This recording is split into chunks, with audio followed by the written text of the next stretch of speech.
So, buksan natin ang ating mga Bible sa Ikalawang Korinto, chapter 5. Ito po ay, alam ko, kabisado nyo to. Tagalog po tayo, ha? Unang Korinto, chapter 5, verse 11 to 21. Ganito po ang sabi, kaya nga dahil may takot kami sa Panginoon, ginagawa namin ang lahat para mahikayat ang mga tao na manumbalik sa Kanya. Alam ng Diyos ang tunay naming pagkatao at umaasa akong alam din ninyo ito. Verse 12. Hindi dahil sa ibinibida na naman namin ang aming sarili, kundi dahil gusto namin na may maisagot kayo sa mga taong pumupuri lamang sa mga bagay na panlabas.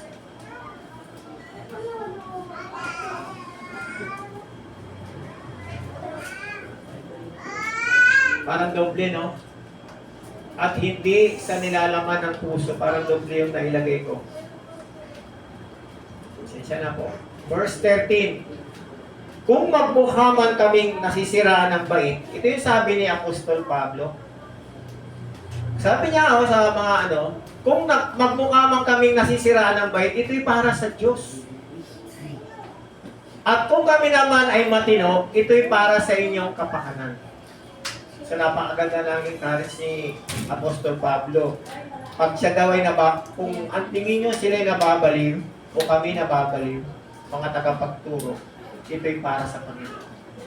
Sino sa inyo rito yung baliw sa Panginoon? Amen. Walang baliw sa inyo, ako lang ang baliw sa Panginoon. Alam niyo nung araw, hindi pa ako mananampalataya, merong mga born again doon sa lugar namin, sa second floor. Nag-hallelujah. Sigaw ng sigaw, Sunday yun. Amantalang ako, hubog. Sa baba lang kasi kami. Abang nagsisigawan sila, sabi ko, mga baliw! Mga sira ulo! Ganun ang tingin ko sa mga born again on. Dahil hindi pa ako born again. Pero nung na-born again ako, sinabi ko sa Panginoon, ako na isang baliw sa Panginoon. Amen? Nakuha natin? Hindi balik mabaliw ako sa Panginoon. Basta nagmamahal tayo sa Panginoon. Amen? Amen. So, hindi nyo mag-get, no? Verse 14. Sapagkat ang pag-ibig ni Kristo ang siyang nag-uudyok sa amin, nasundin ang kanyang kalooban. Kumbinsido kami na namatay si Kristo para sa lahat, kaya maituturing din na namatay ang lahat. Verse 15. Namatay siya para sa lahat, para ang lahat ng nabubuhay kayo na hindi na mamumuhay para sa sarili. Hello? Tignan natin maigi po, basahin natin kung may Bisaya kayo, namnamin po ninyo. Namatay siya para sa lahat ng nabubuhay ngayon, ay hindi na mamumuhay para sa sarili, kundi para sa kanya na namatay at nabuhay para sa kanila. Verse 16. Kaya ngayon, hindi na namin tinitignan ang mga tao ayon sa batayan ng mga hindi kumikilala sa Diyos. Noong una, ganoon ang pagtingin namin kay Kristo, pero hindi na ngayon. Ito na po.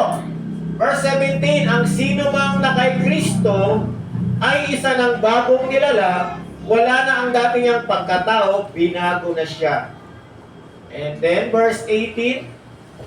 Ang lahat ng ito ay gawa ng Diyos na nagpanumbalik sa atin sa Kanya sa pamamagitan ni Kristo. At ibinigay niya sa amin ang tungkuling papanumbalikin ang mga tao sa Kanya.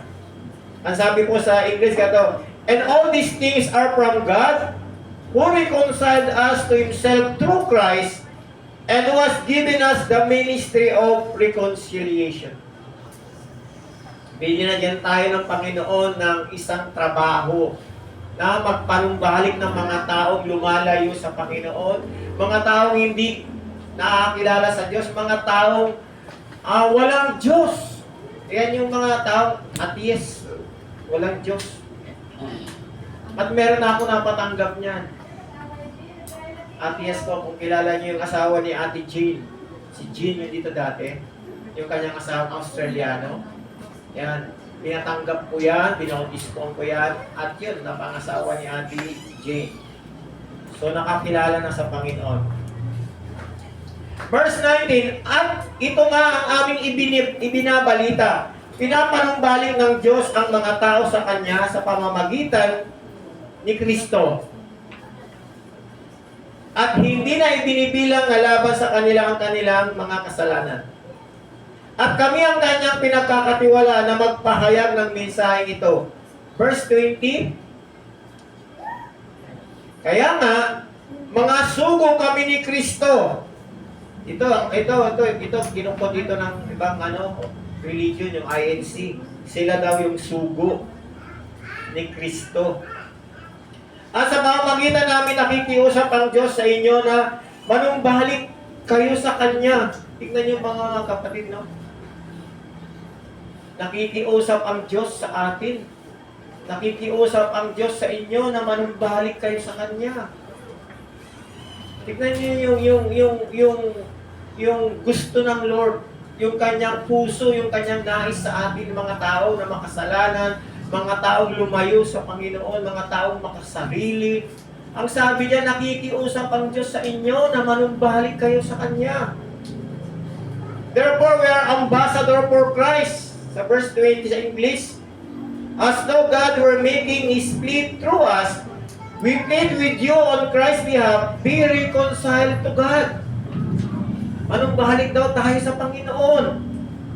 Take note, itong verse 21, kailanman hindi nagkasala si Kristo. Ngunit alang-alang sa ating itinuring siyang makasalanan. Para sa pamamagitan niya ay maituring tayong matuwid sa Diyos. Palakpakan natin ang ating Panginoon. Tignan nyo, na bagamat siya'y walang kasalanan, itinuring na makasalanan para sa atin. Upang sa gano'n na ang tingin ng Diyos sa atin, ang tingin ng Diyos Ama ay righteous. Matuwid tayo sa paningin ng Diyos. Ang ganda ng ginawa ng ating Panginoon. Nagsakripisyo siya. Ngayon ang nakikita ng Diyos Ama ay ang ating Panginoon na. Hindi tayo, kumbaga, natatakpan tayo. Ang Panginoon lamang ang nakikita. Sabi nga sa verse 21, so that in Him we might become the righteousness of God. Ngayon, real talk tayo mga kapatid. Mahilig naman tayo sa real talk. Amen ba? Interesado ba kayo sa real talk? Parang tahimik ka. Let's bow our head, mag-pray tayo. Thank you, Holy Spirit. Thank you, wonderful God. Thank you, Lord Jesus. Dalangin ko sa oras natin, Panginoon, na ang iyong mga salita na aming binasa ay inyong po itong pagpalain. Nawa ang iyong abang lingkod ay itato niyo sa inyong likuran. Nawa ikaw ang makita, Panginoon. Salamat sa banal na Espiritu na siya ang magtuturo sa amin. Buksan niyo po ang aming mga taingang espiritual, mga matang espiritual, upang marinig at makita po namin, lalong-lalo na ang laman ng aming puso, Panginoon. Linisin niyo ito, maging ang aming isipan, baguhin niyo, Panginoon. Upang ang mensahe mo lamang na marinig namin ngayong gabi ay maiukit sa aming puso, Panginoon. Salamat po, Diyos. Pagpalain niyo po ang bawat isa sa pangalan ni Jesus. Amen. Okay, real talk po tayo. Unang tanong, ilang taon na akong born again mula nung nakipag-isa ako kay Kristo? Kayo na po ang nakakaalam po. Natatandaan pa ba ninyo kung kailan kayo na-born again? Ako na-born again ako 1991. November 1991.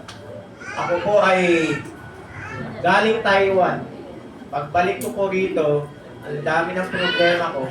May isang taong nagdala sa akin sa Panginoon. At nung ako ay na-born again, isinulat ko yun sa unang Biblia ko.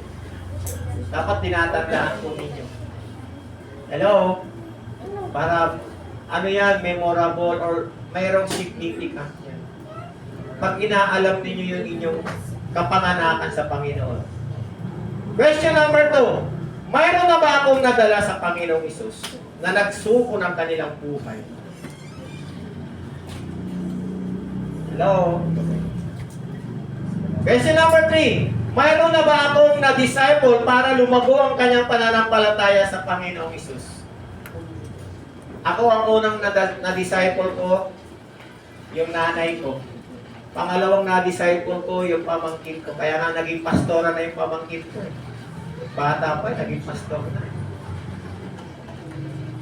Ang Diyos kapag tumawag, walang pinipili. Bata man, matanda, kahit tawagin ka ng Lord na 70 years old, kung yun ang kalooban niya, na gawin kang pastor, wala problema din. Kahit tawagin kang bata, kung yun ang kalooban niya, walang problema din. Siya ang masusunod. Question number 4, lumalabo nga ba ako o nabago na ba ako mula nung isinuko ko ang buhay ko sa Panginoong Isus? Ito yung mga tanong ko. Question number 5, nagagamit ba ako ni Lord sa mga taong nangihina para ipanumbalik ang sigla sa gawain ni Lord? Ayun yung mga 5 tanong ko. Ngayong umaga, ang pag-uusapan po natin ay, ito po yung ating title. Pakibasa po, 1, 2, 3. Growing Christian. Growing Christian. Alam nyo, kaya ako ituturo ko ngayon ito, dahil napapanahon na, nasa kalagitnaan na po na naman tayo ng 2025. Tama. So malapit na naman magtapos. Ang tanong po ba, lumalago ba tayo bilang isang Kristiyano? Hello? Lumalago ba tayo bilang isang Kristiyano? Walang sumasagot. Church, kung gusto natin mag-grow ang ating Christian life, kailangan intentional. Sinasadya, ginagawa. Pero ang Diyos, pangako niya to, ang sino mang nakipag-isa sa Panginoong Isus ay isa ng bagong nilalang, wala na ang dati niyang pagkatao, siya'y lubusang binago. Naniniwala ko na ang lahat tayo ay nagnanais tumago bilang isang Kristiyano o mananampalataya ng ating Panginoong Isus. Ito ba yung ating desire o goal? Nag-desire ba tayo na lumago tayo, mga kapatid? O gusto na lang natin tagapainit na lang na kupuan? Hello? Ginigising ko po yung inyong diwa. Alam niyo po, pagdating ng panahon, pag tayo ay pumasok, sana lahat tayo makapasok sa kaharian ng Diyos. Hahanapin ng Lord yung ating mga bunga, yung ating mga nadala sa Panginoon. Anong bunga meron ka? Diba? Sabi ang isang puno, kapag hindi namumunga, yung sanga pinuputol, pinanggagatong. So pag pinanggatong, itinatapon na sa apoy. So ang ibig sabihin, kapag tayo ay walang bunga, wala tayong silbi, itatapon tayo sa naglalagablab na apoy. Iyon ay ang impyerno. Hello? At bilang nakipag-isa sa ating Panginoon, so sabi ng Biblia sa ating teksto, ay agad-agad. Sabihin mo sa katabi mo, agad-agad. Baka sabihin mo, ano kaya yung agad-agad? Alam ba ninyo yon? Immediately. Sa English, kuman-kuman. Ay makikita na ang pagbabago sa ating buhay dahil ito ay gawain ng Panginoon. Dito po tayo tututok po sa ating teksto. Ito po yung ginawa kong teksto. 2 Corinthians 5:17. When anyone belongs to Christ, they become a new person. The old ways of life has gone. Ang ganda ng pagkakasabi sa easy English.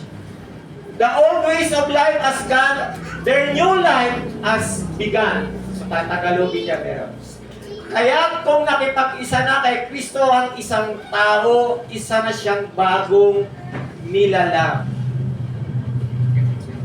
Isa na siyang bagong nilalang, wala na ang dati niyang pagkatao. Sa halip, tingnan niyo, sa halip, ito'y napalitan na ng bago. Eto na naman, may tanong na naman ako, mga kapatid. Real talk. Nakipag-isa na nga ba tayo kay Kristo? Ay, yung iba hindi pa? Uulitin ko Nakipag-isa na nga ba tayo kay Kristo? Amen. Amen. Kung amen ang sagot niyo, ang luma ninyong pagkatao ay pinalitan na ng bago. Sabihin mo sa katabi mo, sabihin mo sa kapatid mo, binago ka na. Binago na. Tandaan niyo yung mga word niyo Binago na tayo. So bago na lahat. Dapat may bago, hindi luma. So, may two significant points na view dito, yung old and new. Sabi sa ating teksto, their old ways of life as gone. Wala na yung luma nilang pagkatao, wala na yung dati nilang pagkatao. Yung mga old habits natin, wala na. Yung mga old behaviors natin, dapat wala na yun. Yung mga lumang plano natin, dapat wala na yun. At lalong-lalo na yung old identities natin, dapat wala na. Ano yung identities natin? Yung pagkakakilanlan sa atin. Chismoso yan. Chismosa yan. Dapat wala na yun. Sugarol yan. Dapat wala na yun. Palahaway yan. Palaubog yan. Dapat wala na yun. Amen? Palaaway yan eh. Kunting nakikipag-away yan.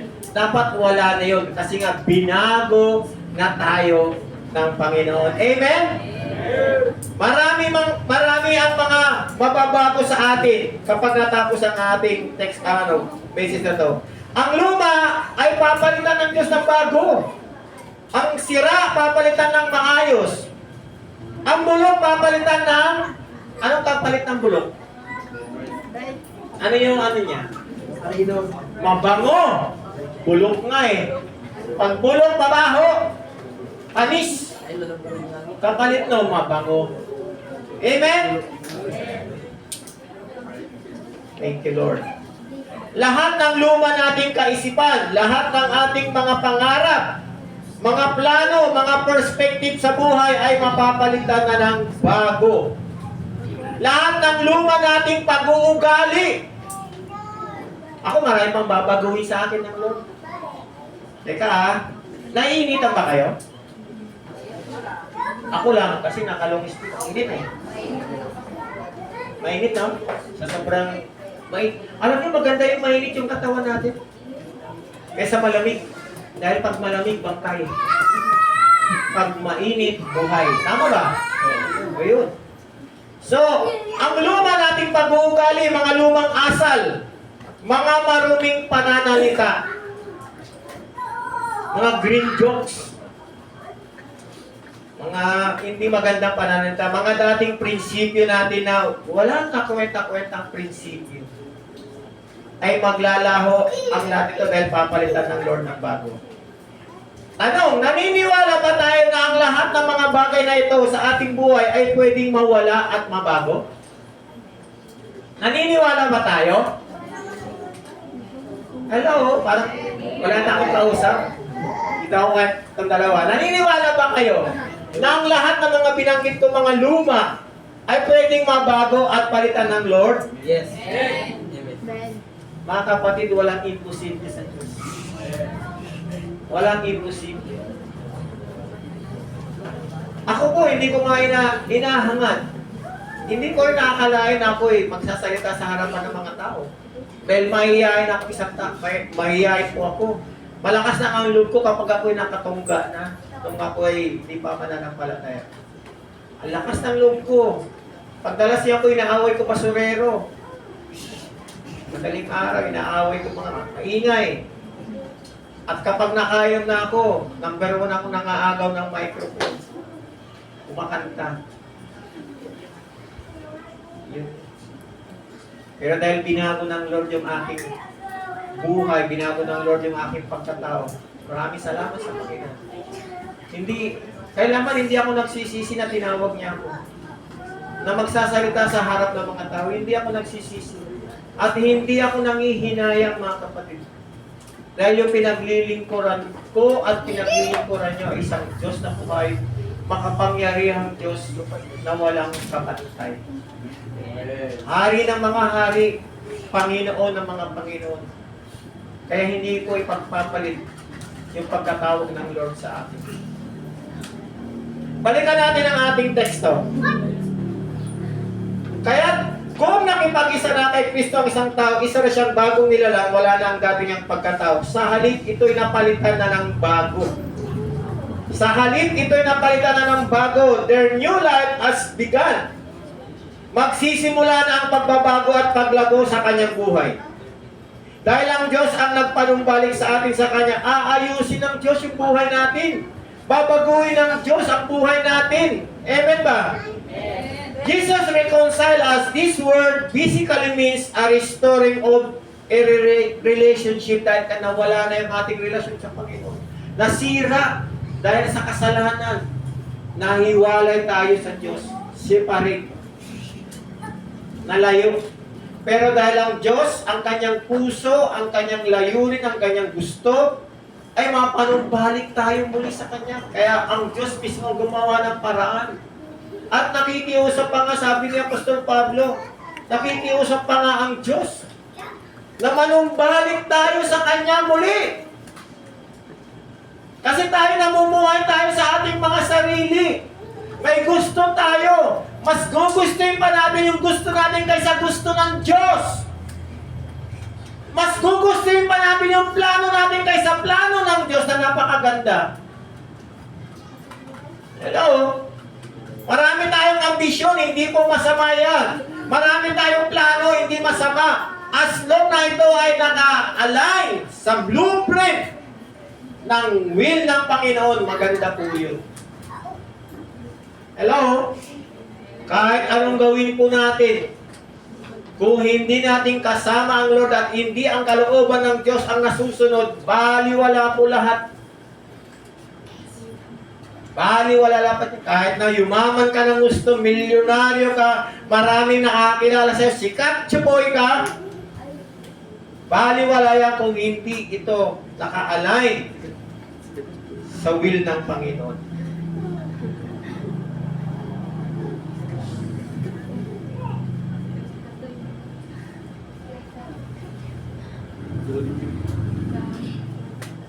Alam niyo mga kapatid, marami po akong kakilala.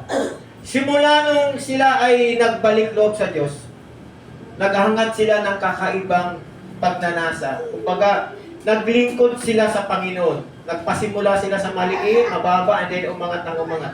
Ang ibang nakilala ko, dati kumakanta sa bar.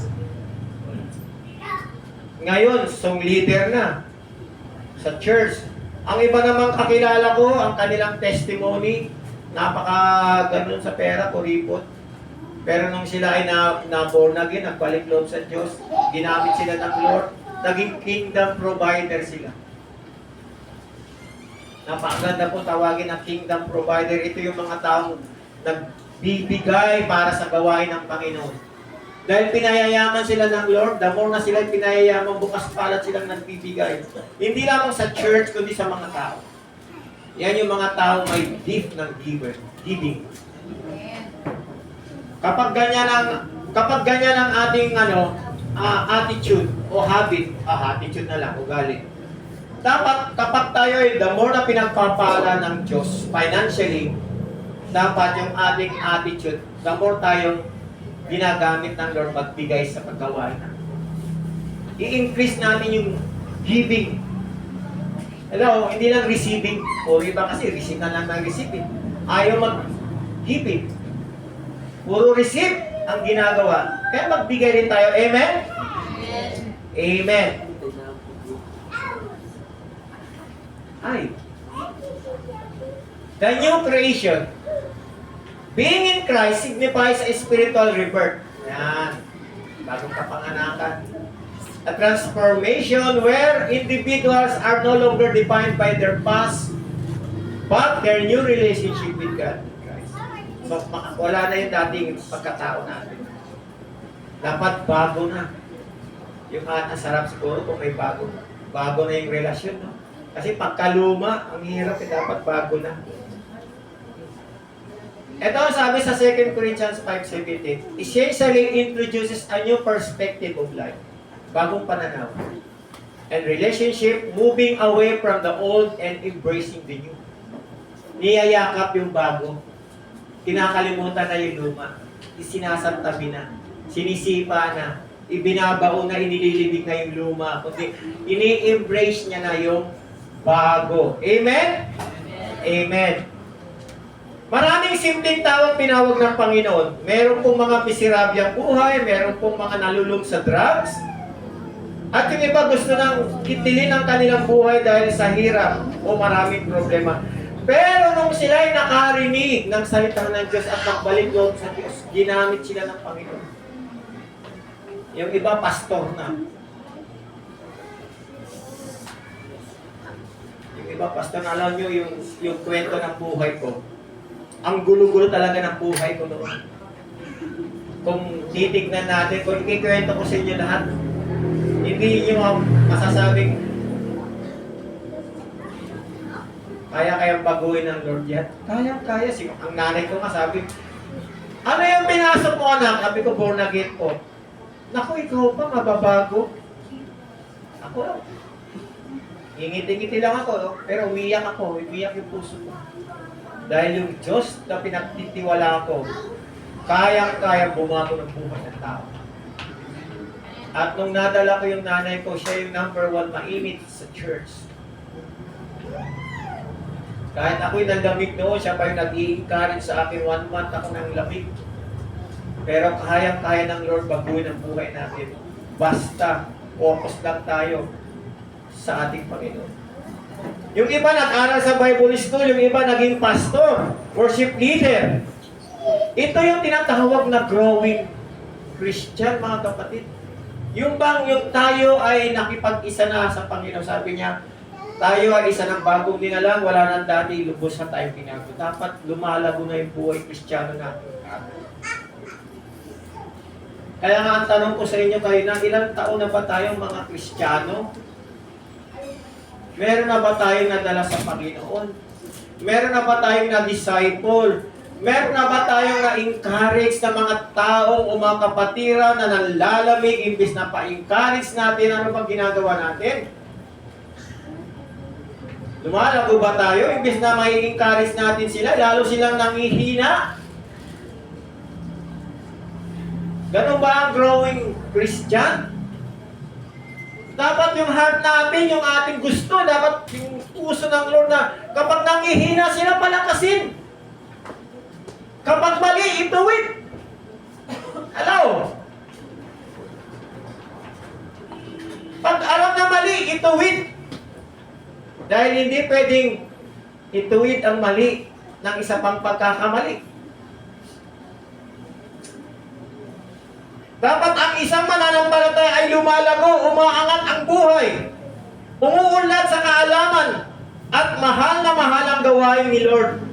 Hindi nabuboring, hindi nangihina, hindi sumusuko, hindi nagpapadala sa bulong ng kaaway o negatibo. Dapat lumalago ang isang Kristiyano.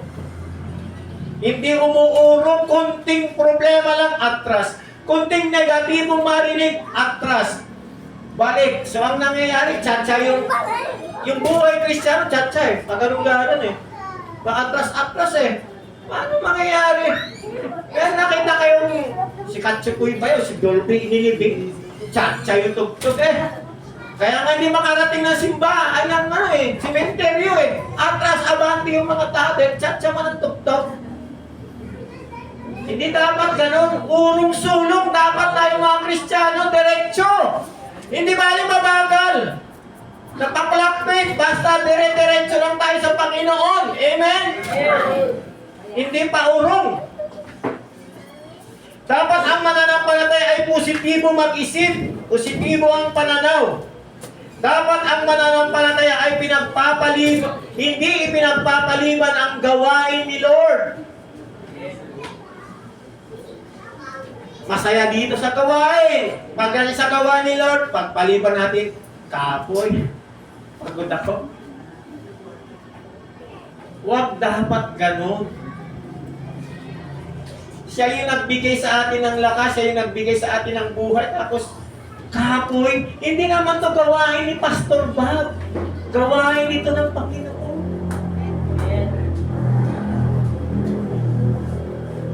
Ipinagpapaliban natin ang gawain, mamimiss nyo yan. Lalong-lalo na yung Sunday. Na wala naman kayong ginagawa sa bahay, ano doon lang kayo. Darating ang panahon, lagi ko itong sinasabi. Kapag ipinagpapaliban nyo ang linggo na wala naman kayong ginagawa na hindi naman importante, sisingilin ng Diyos yan. Ang sabi niya, ang araw ng linggo ay Sabbath, holiday. Kaya nga lagi ako nag-PPM doon eh. Bigyan natin ang pagpapahalaga ang Sunday. Huwag na lang tutulog, kung anong ginagawa. Maliban na lang kung kayo may tawag sa tungkulin. Lagi ko sinasabi, kagaya nila sir. Si ma'am. Ma'am, pag-yari duty, wala dito yan. Duty, yung mga nurse. Ganun yun, pero kung tayo nang wala mang ginagawa, ay huwag natin ipagpapaliban, paano tayo lalago? Tama po ba? So dapat makitaan tayo ng Kristiyanong lumalago. Ganito yung sinasabi po. Malapit na po akong matapos na iksilan. 2 Peter chapter 3 verse 18. Ang sabi niya ganito, but grow in the grace and knowledge of our Lord Jesus Christ. To Him be glory both now and forever. Sabi niya, sa halip lumago kayo sa biyaya ng Diyos at sa pagkakilala sa ating Panginoon at tagapagligtas na Jesucristo. Purihin siya ngayon at magpakailaman. Sa halip lumago kayo sa biyaya at sa kaalaman. Ito yung mahalaga eh, yung makilala talaga natin yung ating Diyos na sinasamba. Kasi yung iba, hindi talaga nilang kilala kasi hindi nila nai-experience. Alam niyo po ba, ang ating sa Panginoon, ito'y relational. Relasyon natin sa Panginoon. Kapag kilala mo ang Diyos mo, pwede kang humingi, Ama ko, tawagin yung tatay. Tay, pahingi po ng ganito. Bago pa lamang sambitin ang iyong labi, alam na ng Lord yan. Sinabi niya, pag ikaw ay humingi sa Panginoon, ikaw ay nag-pray, bago pa lamang sambitin ang iyong labi, alam niya na yung pangangailangan mo. Kaya pag sinabi mo, Panginoon, ganyan lagi yung prayer ko, pag ako'y may nararamdaman, pipray ako sa Lord. Kaya masalamat sa Panginoon, hindi tayo nakakaranas pa ng dextrose. Hindi pa tayo na-admit sa ospital. Salamat sa Panginoon. Yan ang ipagpasalamat natin kahit ang dami natin ito kung namasakitin naman tayo. Nako po. Ubus ang pera eh. Wala naman tayo masyadong pera. Pero malusog tayo. May konting arthritis. Okay na. Okay na yun. Kasi sa edad ko eh.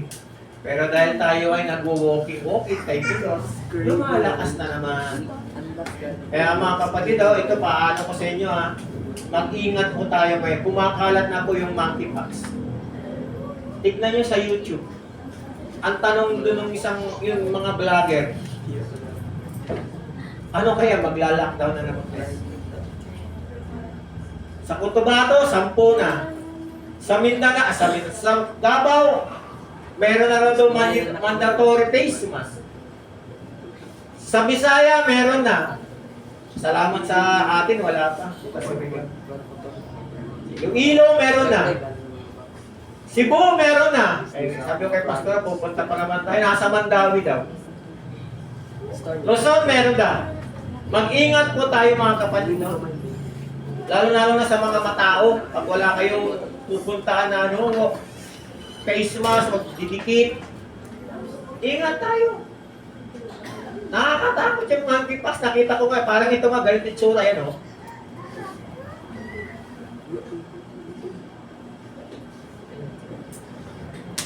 Thank you, Lord. So mag-ingat po tayo mga kapatid, ha? Sa paglabas-labas, maghugas ng kamay, dating gawin. Yan. Hugas kamay, alcohol. Bago hugas kamay. O, dito na ako magkukonklud. Dito na po ako magkukonklud. Tingnan nyo nga po ito, may 3 klase ng tao dito. Kung nasa na po tayo, category, pwede bang ganun para. Tingnan nyo nga kung saan tayo level dito. Tingnan natin ha. Weak people, pag ito may mga tao mahihina, kunting ano lang, nagre-rebelde, nagre-revenge. Ibang gumaganti, balos. Weak people revenge. Kunti lang magawa mo, nagre-rebel siya. Gumaganti ka agad. Ayaw niya patalo. Weak people yan. Etong pangalawa, strong people, forgive. Pag ganito tayo, kahit tayo inaway, forgive. Hello? Meron ba nagpo-forgive dyan pag inaway? O aawayin pa rin talaga? Forgive dyan. Bantay lamang. Huwag niyong ipairal yung tapang niyo dahil tayo mga Kristiyano. Matapang ka nga. O, sikat ka nga. Sino ang natutuwa si Satanas? Akala niyo natutuwa ang Diyos sa ginagawa natin? Kahit hindi mo ka nakikita nung nakagalit mo o inaway ka, nasa bahay ka, galit na galit ka. Sinong talo? Ikaw. Ma-high blood ka, magkakasakit ka. Eh kung pinatawad mo na yan, Lord, tulungan mo kung mapatawad ko itong kahit hindi kaya patawarin, Lord, tulungan mo ko. Pero kapag iningi nyo yan, tutulungan kayo ng Lord kasi napakaganda magpatawad. Yung bang inikunti na ngayon, weak people revenge, takbo! Sugod! Ilan ha? Klaseng sugod ng sugod! Akala nila matutuwa sila, natutuwa ang Lord. O yan lang, hindi ganyan. Ako nga pinagasampal-sampal, tapos hindi ako kumikibot, tapos kayo, kunti lang narinig nyo, revenge ka agad. Ito yung pangatlo. Intelligence people ignore. Pag may ginawa, wala na. Sino? Bahala ka dyan, high blood ka, basta ako, masaya ako dito. Ay, bahala.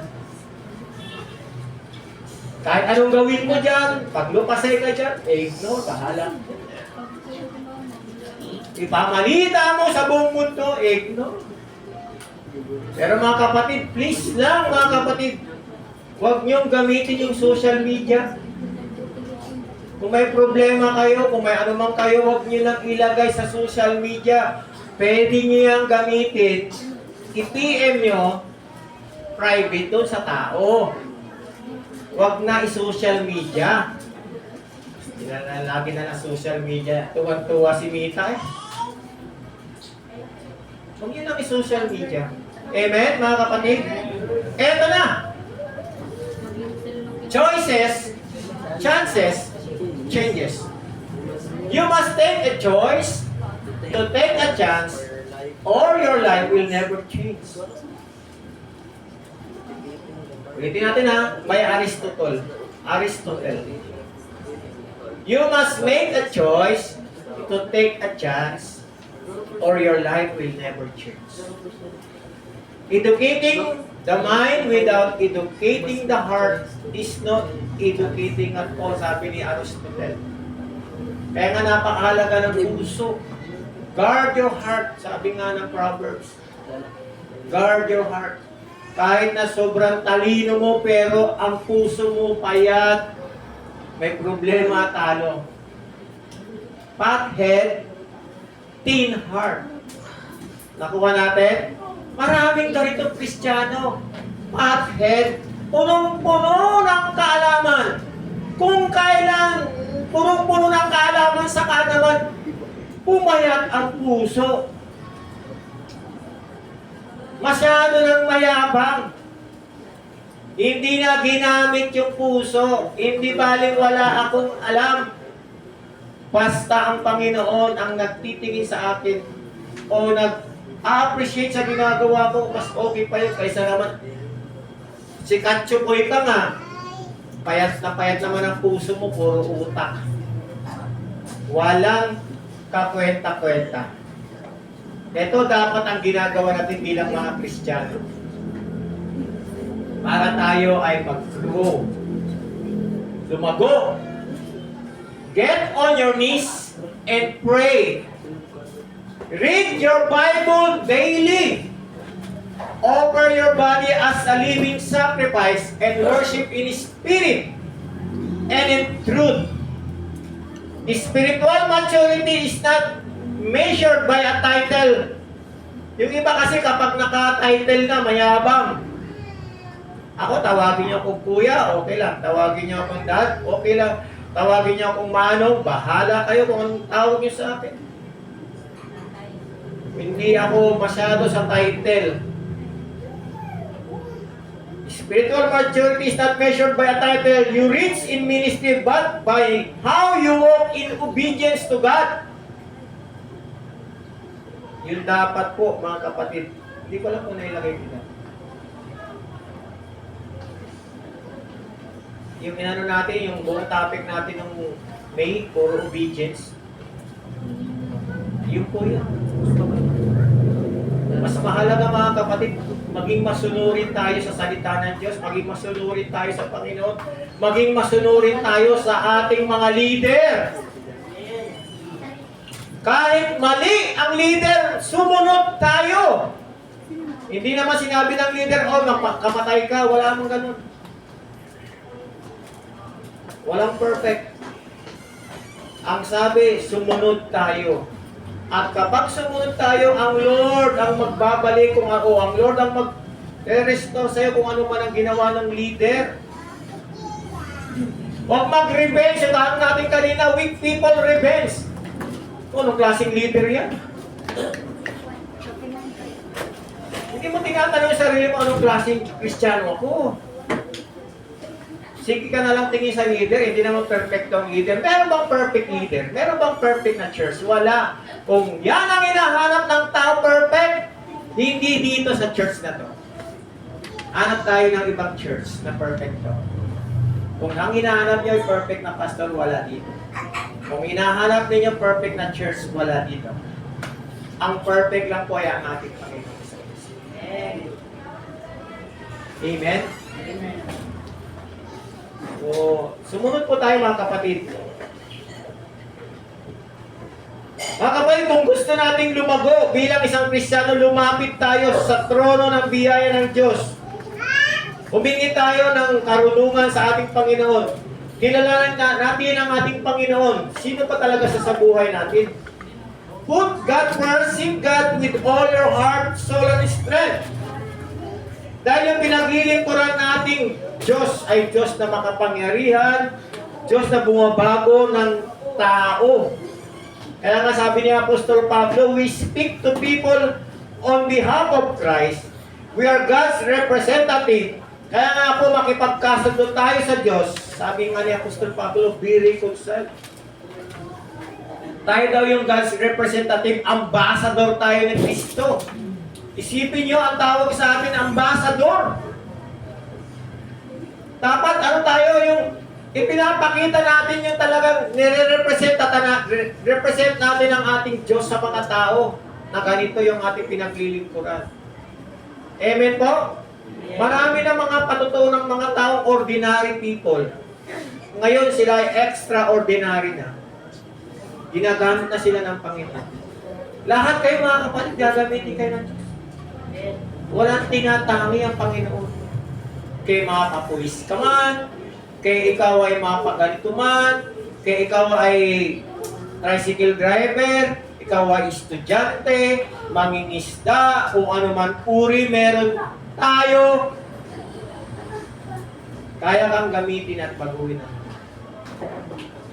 gagamitin ka nito. Magiging ambassador ka niya sa mga tao. Gusto ba natin yun mga kapatid?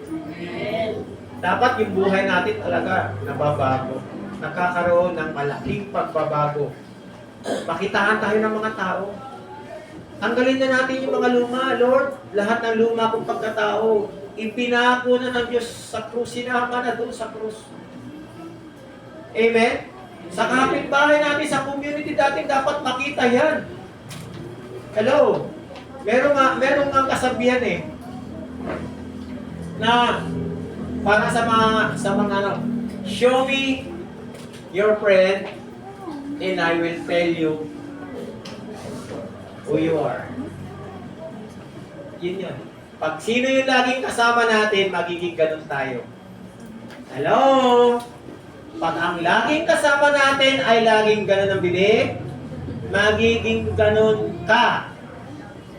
Pero kung ang kasama mo nagmamahal sa Panginoon, mainit sa Panginoon, magiging ganun ka. Alam niyo kung bakit kaya ako nasabi sa inyo nung ako'y bago mananampalataya yung nagdala sa akin sa Panginoon, lagi niya ako sinasabi, Kuya Bob, halika, pulis yun. Saan tayo, Kuya Greg? Pulis yun ha. Bible study, sama. Saan tayo? Sa patay, sama. Saan tayo prayer? Tama. Kahit saan pumunta, sinasama ko.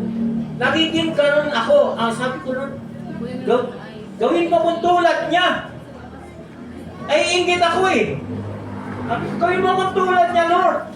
Oh, so ano nangyari? Yung desire ko noon, ginawa ng Lord. Kaya nga, kahit sa patay, kung may patay dyan sa kanto dyan, dyan sa labas, at pwedeng magwali, tawali mo kung magbawali ako. Yan, mahihiya para sa Panginoon. Ganun dapat. Samahan natin yung mga taong nagmamahal sa Lord. Binago na tayo ng Lord, pero pasan ang pagbabago? Anong bago? Walang pagbabago kung ganun pa rin tayo. Hello? Dinidinan ko na ito ng gusto. Hindi pwedeng magkamali ang salita ng Diyos. Ang sino mang nakipag-isa sa ating Panginoong Kristo ay isa ng bagong nilalang. Wala na ang luma niyang pagkatao, siya'y lubusang binago. Dapat makita sa atin yung pagbabago. Yung dating tamad kang umatin, ngayon umaatin ka na. Yung dating hindi ka nagbabasa ng Bible, ngayon nagbabasa ka. Yung dating mahiyain ka, ngayon matapang ka na sa Panginoon. Naghahayag ng salita ng Diyos, dapat ganito, may pagbabago. At kapag ito ay nangyari sa buhay natin, sino nabibigyan ng kaluwalhatian? Ang Diyos! Hello! Ang Diyos! Kaya nga ako, hindi ko pagpapalit ng tinawag ko ng Lord, hindi ko pagpapalit ng Lord. Hindi ako kailanman magsisisi. Yung tumawag sa akin, siya yung may makapangyarihang Diyos.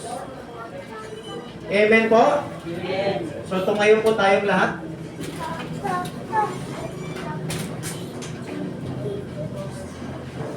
Meron po tayong communion.